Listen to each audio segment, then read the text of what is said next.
Hello, welcome to the ESS BizTools podcast. I'm Peter Towers, founder and managing director of ESS BizTools. In this edition, we're going to review the road to advisory excellence starts now, and it sure does, because excellence is required. There are some people who are saying to me that there's no room for newer accounting firms to start offering advisory services and supplying those services to SME clients, because the accountancy firms that are already supplying advisory services, and really there's not that many of them, are not able to be competed against because they're offering a great service. I know some accountancy firms are offering a great service, and they should be congratulated for that. But unfortunately, Intuit have advised otherwise. Intuit QuickBooks produced the SME Navigator Report 2025 a few months ago, and in it they indicated that they had interviewed 500 SMEs all over Australia and had asked them to identify whether their accountants were providing services that they preferred, and if so, to identify those services. And the service categories were key strategic partner, valued relationship, and transactional relationship.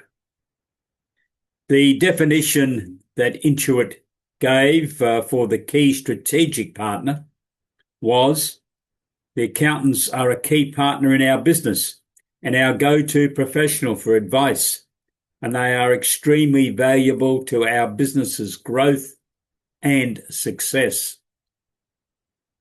The valued relationship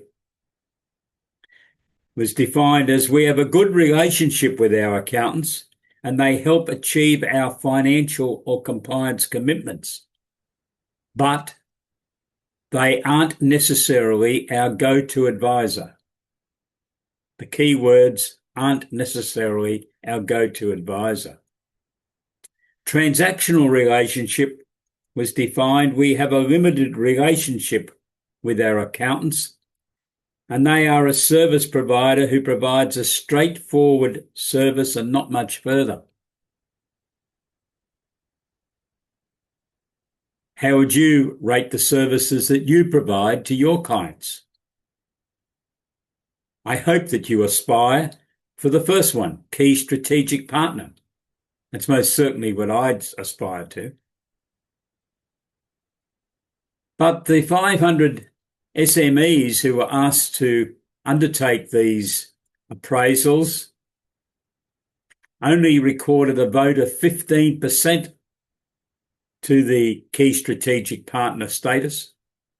Only 75 out of 500 SME firms thought that their accountants were providing them with a service that, every time I read that definition, they are a key partner in our business and our go-to professional for advice, and they are extremely valuable to our business's growth and success. That's the sort of testimonial that you'd expect a public company CEO to write about his or her chief financial officer, because they are definitely the go-to professional in a larger organisation.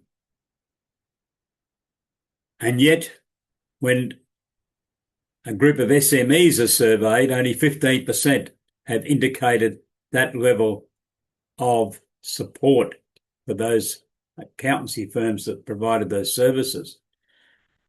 The voting for valued relationship, this is the one that says, but not necessarily our go-to advisor, was 51%, and the voting for transactional relationships which sounds to me like it basically relates to preparation of income tax returns and nothing more, was 34%. So we had 85%, definitely a long way from the ideal situation.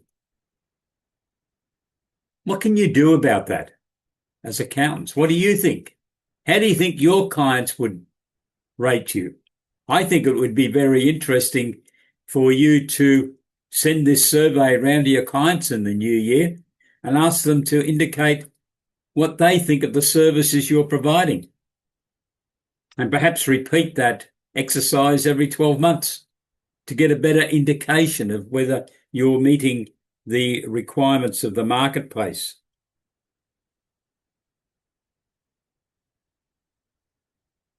These responses from small businesses indicate to me that the firms that are currently supplying advisory services are not supplying the full market. They're not supplying what the market wants.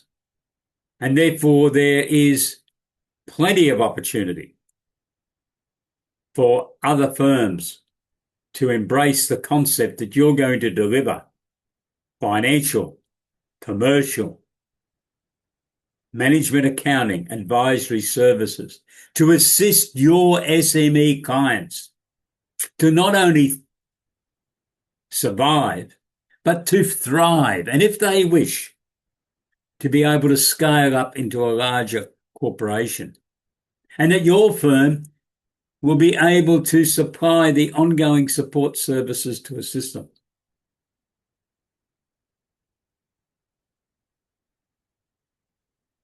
Trust is built when accountants deliver real value across the full spectrum of business needs.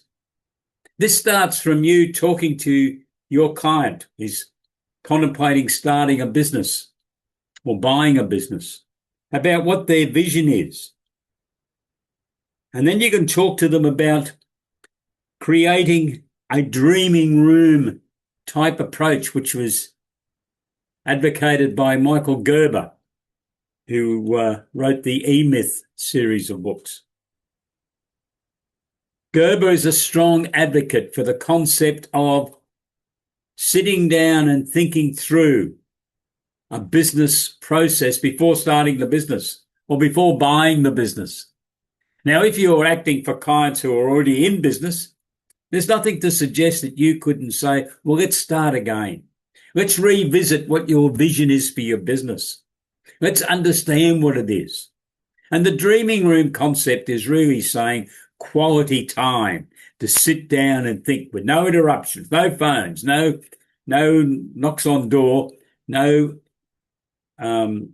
working on computers, but to just think through what the strategies should be for the business.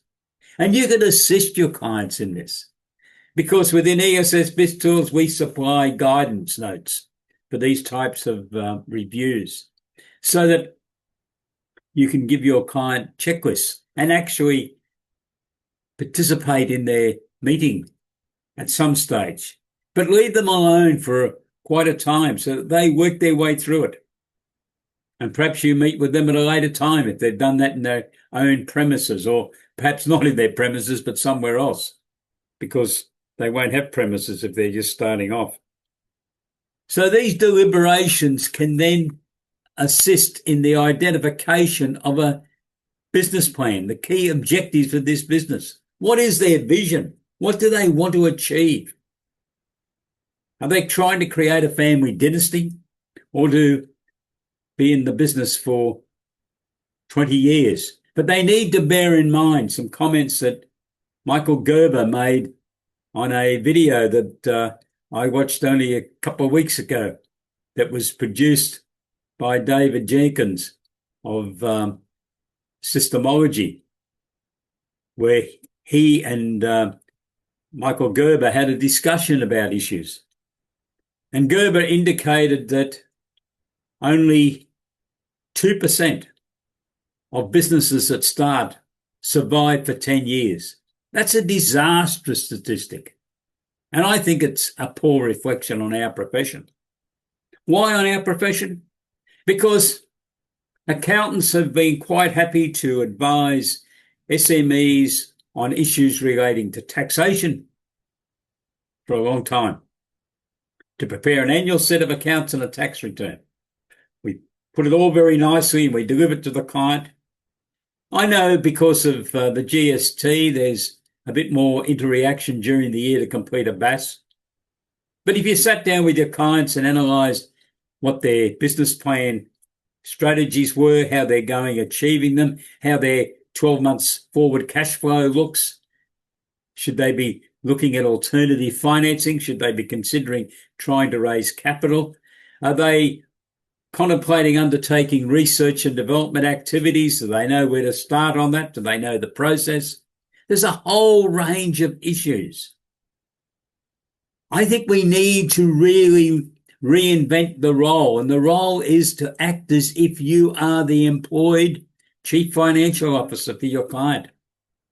Now, if it was a larger corporation, the CFO would probably work 5 days a week for their employer. No SME is going to want to have a full-time chief financial officer 5 days a week.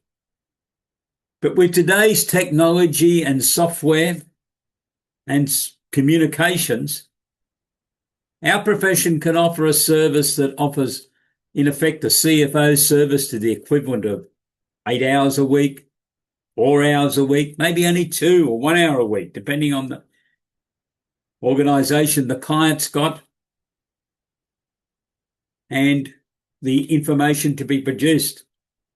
But I think we need to be firmly indicating to clients that if they want to be a survivor as an SME, if they want to still be in business after 10 years, if they want to build up an asset that they can sell to someone else or leave for their kids, they need to have some other key people in their team, not necessarily on a full-time basis. In fact, many of them not. And one group, of course, is your team as accountants, to provide that internal accounting advice, to give them information daily, weekly, monthly, and then it's repeated. That's the cycle of transactions in a business, not just an annual report at the end of 12 months, when something might have gone wrong at the beginning of the year and it's gone through undetected for the whole year because there hasn't been the concentration on the analysis of financial performance, the detailed review of key performance indicators or business metrics to understand and get the answer as to why gross profit percentages varied from what was expected. Why has the shrinkage gone to 6% where the aim was to try to restrict it to 0.5%? Why have other costs varied? Is there enough internal control? What's causing the problem? That's what happens in the big end of town.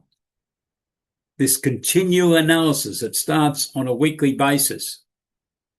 Although the company I was the chief financial officer at one stage tried the concept, experimented with the concept of a daily profitability report on a major meatworks producing product for the international markets.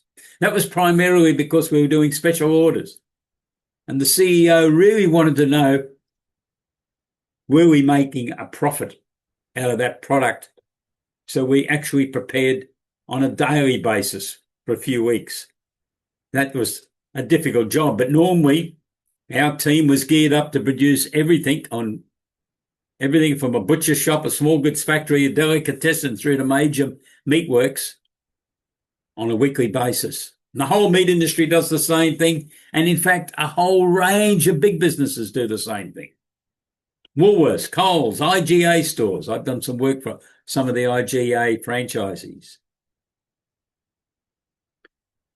And it's one of the big differentiators between small businesses and big businesses, because that crucial input of an accounting presence is not there.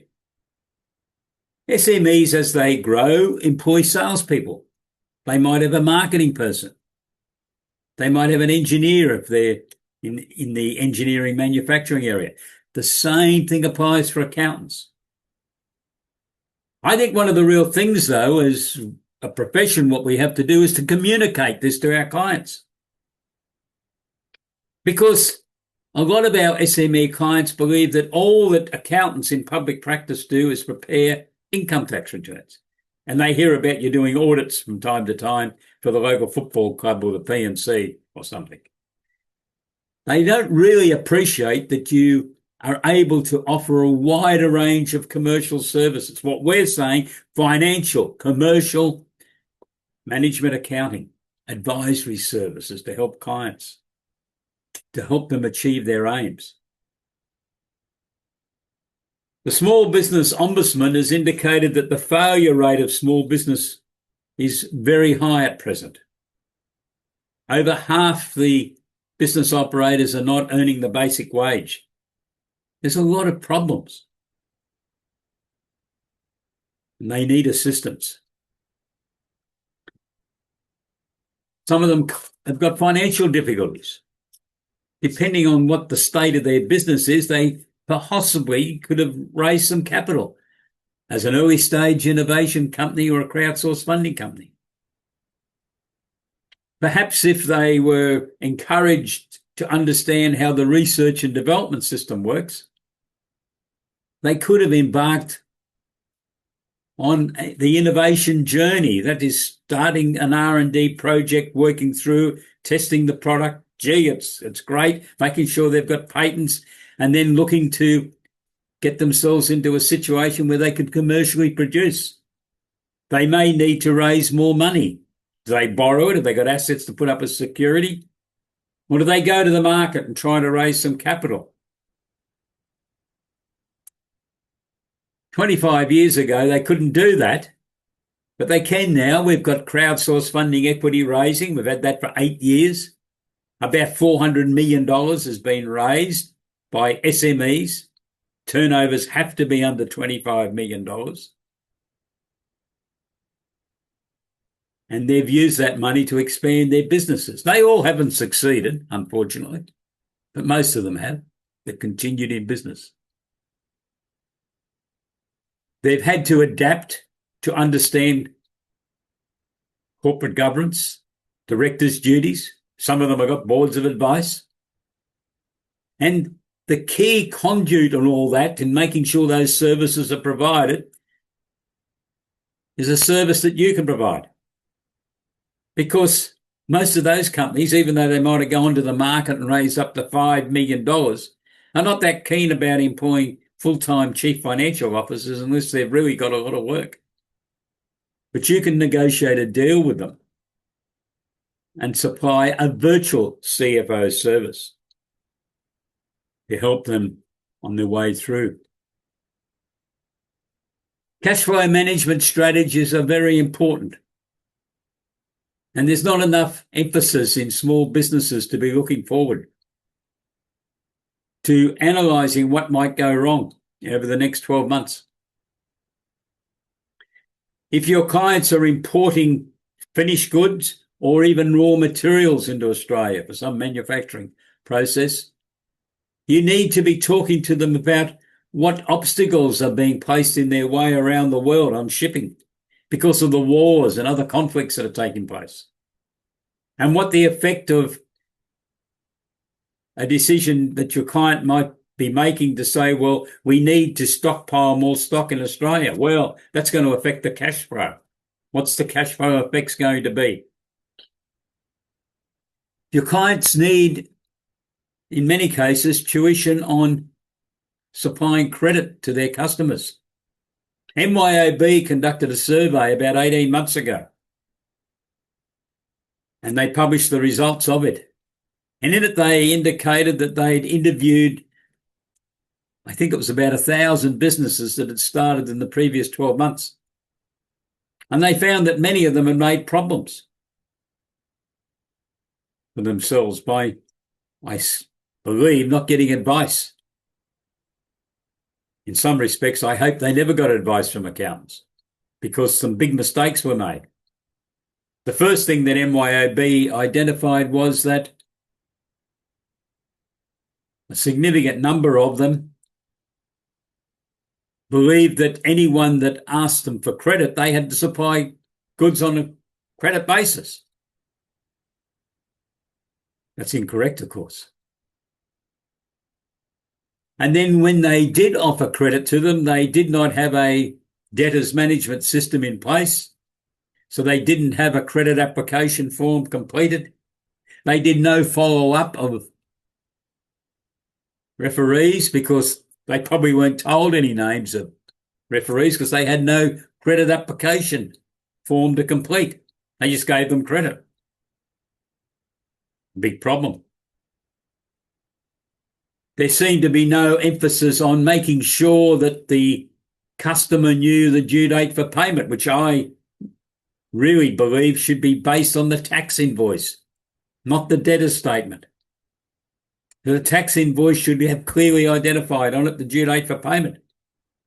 But as a preamble to all this, we need to make sure that the new customer's got a letter from the business, that's your client, confirming the terms of trade and how the process works and indicating to them that 3 or 4 days before the due date for the payment of a tax invoice, one of your client's team's going to ring them to remind them, the courtesy call, just letting you know that your invoice for $1,221 is due for payment in 4 days' time.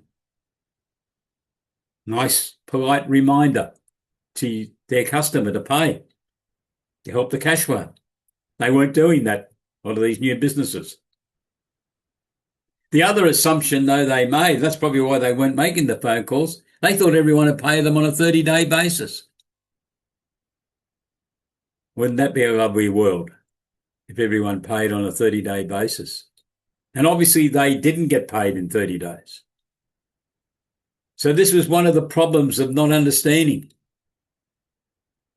Australia's got the highest debtors days outstanding in the world, according to a report a couple of years ago by an international think tank based in London. And I've seen nothing since which would indicate to me that anything's changed. And we need to make sure our SME clients understand that. And this is part of the knowledge that you as accountants have got, that you can convey to your clients.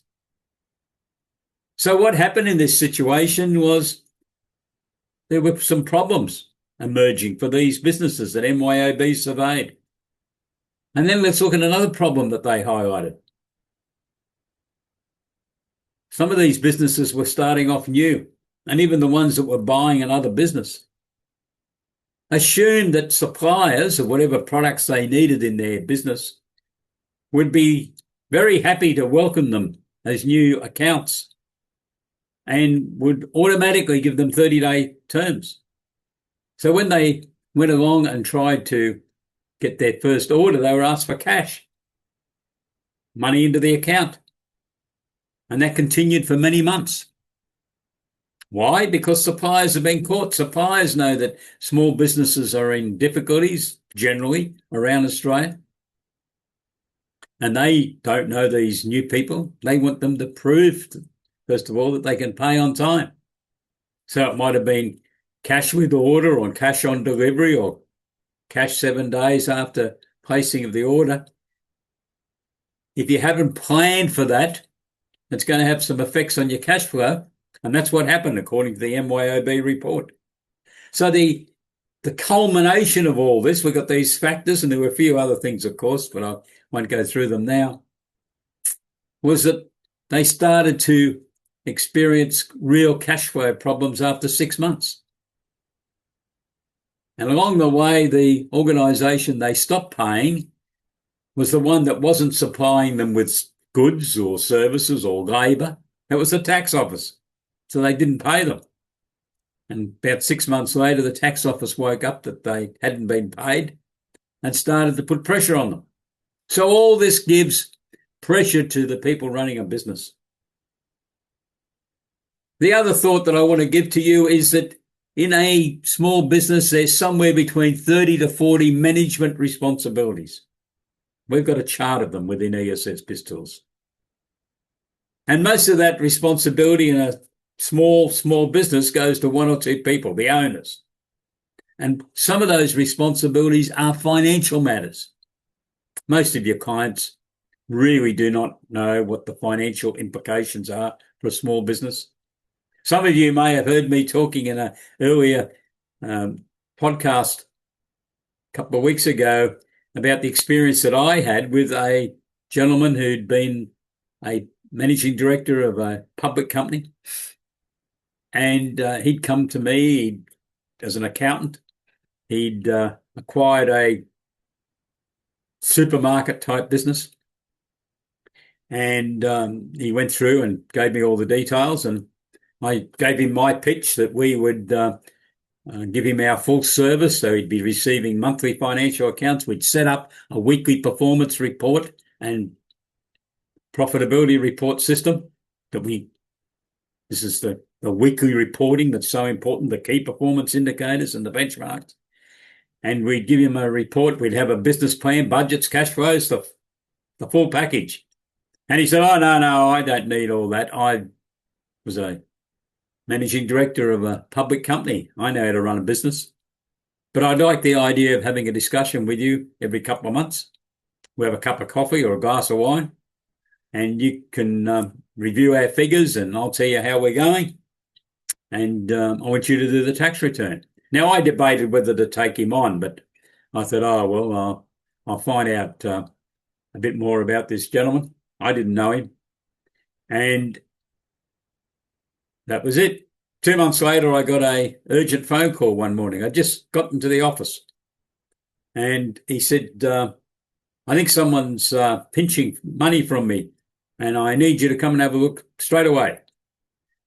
And I quickly made a decision. Do I go and see him, or to tell him, well, we warned him that these sort of things could happen? But anyhow, I thought I'll go and see what the problem is. So when I got there, I sat down and talked to him, and the store was busy. I could see people everywhere. He said, we've got lots of people coming here, but the bank account's going the wrong way. I think someone must be thieving. So I went through the internal control type systems that he might have had. Who checks in the receipt of goods from suppliers? And they had a system for that. We did what systems you got into counter pilferage, and that sort of store. There would have been some pilferage. Can't help that. So then I said, well, what's brought all these people here? Oh, it's, they like us. And I said, well, I think you've got a lot more customers here than what the previous owner of this business had, because I did know a bit about the business. I acted for someone there earlier that had owned it. And I said, well, there's obviously a problem. Let's go through it. How do you do your pricing? And he said, the invoice price from the supplier plus the gross profit percentage. I said, excuse me, what'd you say then? And he repeated it. And I said, well, that's one of your problems. Might be the only problem, but that's wrong. Oh, no, it's right, he said. It's right. I said, no, it's not. It's wrong. And he said, I'm the ex-managing director of a public company. I said, I don't care what you were, but it's wrong. And I've been the chief financial officer of a listed public company. And I'm telling you, you're wrong. And I must admit, I've had a few arguments with CEOs over the years. And he looked at me and said, can you prove it? I said, okay. He had a whiteboard. So we got on the whiteboard. And I showed him how the calculations are done. And he went white in the face. He said, oh, I'm sorry. In my previous career, I had 2 qualified accountants in the office. They did all these sort of calculations for me. And that, ladies and gentlemen, is the punchline, I think. He was a man that was very experienced. I found out later he was a brilliant marketer. And that's what he'd done in that business that he was previously with. But he had the experience of 2 qualified accountants, and there was external auditors as well, and someone else doing the tax return. He had those 2 qualified accountants in his organisation who were looking after all the financial management issues. So what's going on in your clients? And I think you need to be able to sit down and communicate with them and identify that financial accounting is very important for their businesses and that you can supply it to them. But bear in mind, as I said a little earlier, a lot of them don't know that accountancy firms can supply these services. And I've got to admit, a significant number of Australian accounting firms are not supplying the services in any case. So it's not quite right to go out and say every accounting firm in Australia can supply these services. Some firms openly have decided they do not want to supply those services. That's all right. But if you're inclined to supply those services, we can help you supply a great range of services. Because within ESS BizTools, we have developed 3 main packages that include a range of activities. They start with the starter package, the advanced package, and then everything's incorporated into the financial forecasting package, which is the package that you really need to be able to offer the advisory services, financial, commercial, management accounting advisory services that I'm suggesting you could use. We have some special projects coming up because of Black Friday. In fact, we're putting on a special 75% discount on our packages to encourage accountants and bookkeepers to actively get involved in the delivery of advisory services to help Australian SMEs, first of all, survive and then move into the thrive mode in their businesses. So the 75% discount means that the starter package is going to cost you $328 for the year.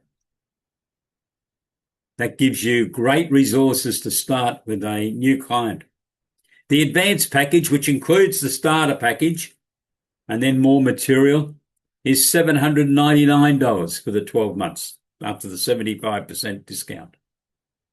And the financial forecasting package, which is the one that I would recommend that you seriously look at, is going to cost you $1,050, including GST. That's a $3,100 discount. Now, that discount is available until the 5th of December. And you can subscribe now. If you've got any questions on any aspect of ESS BizTools, please contact us. Send me an email, peter@essbiztools.com.au. But what I would invite you to do now is to go onto the ESS BizTools website, www.essbiztools.com.au, and click on packages and pricing, and then you will see those 3 main packages. Click on the financial forecasting package and review it, or the advanced package, or the starter package, and it will show you what contents are in that individual package. I hope that these services will assist you to get started in the delivery of an outstanding range of advisory services so that your clients, when you conduct a survey with them, will rate your firm as supplying key strategic partner services. Stay safe. Have a great day. Goodbye.